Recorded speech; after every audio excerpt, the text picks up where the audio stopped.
Alrighty, hey, what's up, PokeMoshPit? It's been a while since I've sent something to y'all, but you know what? Here I am. So anyways, this is Inert Fury. I've got a UU match against fellow director and a very good friend of mine, Noah, or NoJNP. And to make things better, this is a dual commentary with him. Noah, say hi. Hey guys, how's it going? As Rich said, it's me, Noah, and NoJNP, and I am pumped for this dual narration. Okay, so like I said, UU match that we had a couple days ago. Quick team preview. I've got, you see our teams right there. Looking at his, I'm kind of scared of the Nido Queen just because it can kind of set stuff up, and because I don't have any entry houses on my team, I'm going to want to take that thing out as quick as I possibly can.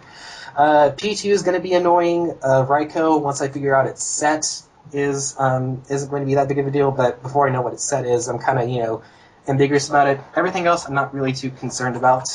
Noah? For me, when I saw his team, I instantly saw the Grass Water Fire core consisting of mainly the Rotom Heat, which I saw as a big threat on my team because for UU battles, I've really never been able to handle Rotom Heat too well. So that is definitely going to be the Pokemon that I'm looking out for the duration of the battle.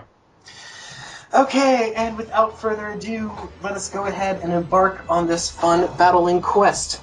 So, I chose to lead off with Raikou. I finally remembered why I decided to lead off with Raikou. I thought that he would pick a lead to potentially counter my lead Aerodactyl, so I was like, you know what? Let's just lead off with Raikou, just be safe.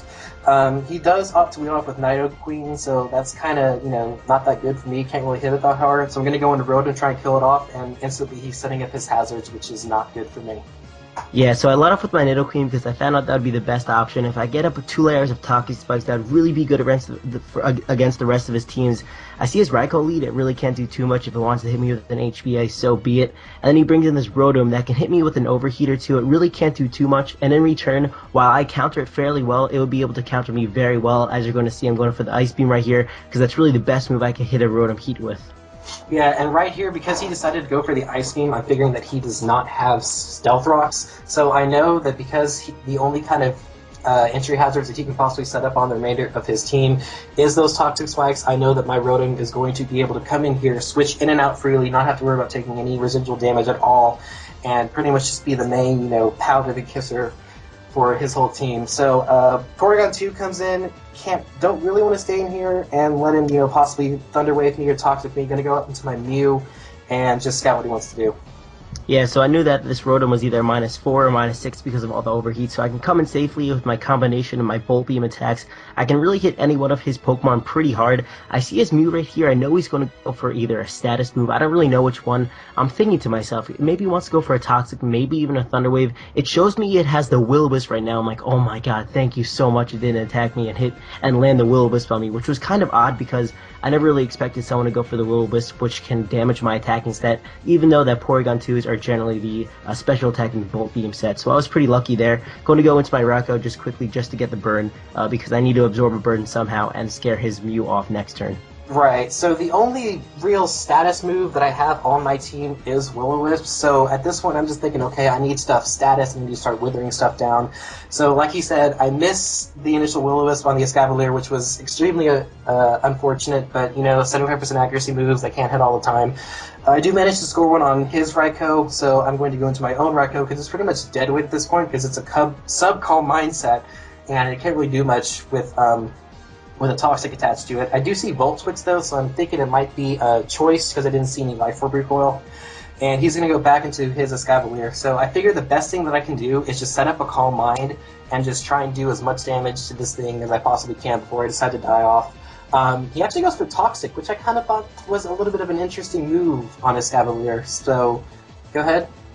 Yeah, so when I bring in my Escavalier, I thought going for the attacking move being the Iron Head or the Mega Horn would be extremely obvious, and he can go into his Rotom, predict that, and then scare me out with the Fire-type move. So I wanted to go for the Toxic because I'm able to Toxic all the Pokemon on his team, barring the Rotom and the Aerodactyl. And again, the Rotom is really a big threat, so I thought he would go into that, and I can get the Toxic on that prediction right there. Instead, I'm just going to leave myself in because I am a complete specially defensive set. I am able to do a lot of damage with one of my attacking moves. In return, the +1 Thunderbolt on his side of the field doesn't really do too much to me, and then with the combination of attacking moves and the Toxic, I will be able to wither down this Raikou to the point where he has to bring in another Pokemon, which of course is this Rotom, which gives me huge problems during the rest of the match. Right. So pretty much, like I said, I just needed a free switch in over onto Rotom, and pretty much letting Raikou die was the best option because again, dead weight, sub Calm Mind. That's not a good idea to leave it in. So I'm figuring he might want to switch over to his Blastoise to absorb the Thunderbolts. Plus, I know that it's not going to be a KO from the Thunderbolts that Raikou dealt off. He actually went for a Pursuit. I guess he was trying to predict my fearing a Toxic and then switching out and going to something else. So I just managed to kill him off with a Thunderbolt, and then I'm going to switch over to Shaman as he brings in Blastoise. Yeah, going back to that Pursuit situation, I really thought he was going to go for the Volt Switch, predicting me to switch out. So if I did go for the Pursuit, I'll get more damage on him. Instead, I should have gone for the Toxic, which I also carry on my Escavalier, and that would have been so great because if I was able to get the Toxic on the Rotom, again, you're just going to see later how much beneficial that would be right here. He's going to predict me well with the Shaman, he's going to go for the HB Ice, expecting me to go into my Crobat because I would be able to take either the Seed Flare really well or the Earth Power extremely well because I do have the Levitate ability. Right, so, well, not necessarily Levitate, you're just a flying type. Well, yeah, sorry. So, anyways, figuring that he's either, since I see leftovers, I figure he's probably like a bulky set. I'm going to go to my Aerodactyl, which can resist both of its stab moves and be immune to the hidden power ground if he does decide to be special. He goes for Sludge Bomb. I do resist that, but unfortunately he scores the poison on me. That is going to come back to bite me later on in the battle. So right here, I have no reason not to go for a Stone Edge because it pretty much hits anything on his T-Nut. His Nidoqueen's dead. Actually, there's a really, really good chunk to this, what's it called, Blastoise. So I'm figuring that this is probably like more of a specially defensive Blastoise because otherwise, you know, Aerodactyl's just like, damn, beast. Yeah, so basically he has a lot of sweepers left in the game. I have more defensive Pokemon because most of my sweepers, which is really, I really don't have too many sweepers, but basically I lost all the momentum in this game. I have to start switching in between my walls because that's the only chance I have to get back into this game. I see this Aerodactyl right here going for the Roost, which was a little bit, not something that I normally see because I normally see the 4th gen lead set, which the Focus Sash, and I've never really seen this kind of set before. I'm just going to go for the Thunderbolt because it can do decent damage. He's going to go into the Mew. I guess he can potentially go for one of his attacking moves or start setting up because at this point I'm not really sure if he's a nasty plot Mew. In a couple of turns, which I'm actually going to say something in the future just a little bit, he can either... Actually, no. Scratch that. Rich, continue. Okay, so pretty much I just need to get a Will-O-Wisp on this Porygon 2 just to start racking up residual damage and wither him down a little bit more. So now that I've accomplished that, I know that my Mew is pretty much, you know, kind of dead weight at this point. So I'm just going to go for Recover because I stupidly thought Mew could get Recover, but it actually gets Roost. But I mean, in the long run it doesn't necessarily matter, but technically you could call me a hacker, but I'm not really a hacker because the moves do the same thing and it doesn't affect it and stuff. So, anyways, right here, like I said, I'm pretty much just going to stay in here at Death Fodder Mew. Since I'm figuring he's not Specs, I figure I can take at least one of his moves and then just hit something with a Seismic Toss. He does go for Thunderbolt, and after the poison damage, I'm going to faint and then go into my Rotom, expecting to just eat a Thunderbolt and then Revenge Kill it back. But no, it actually turns out to surprise me a little bit.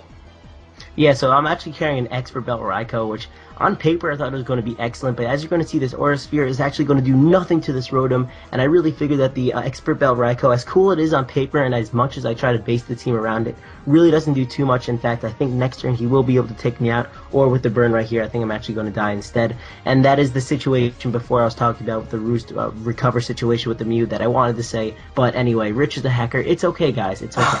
I am no hacker. You have a dead Expert Belt Raikou. Anyways, so I know that pretty much my Shaman can is pretty much, you know, again, just served best as Death Fodder.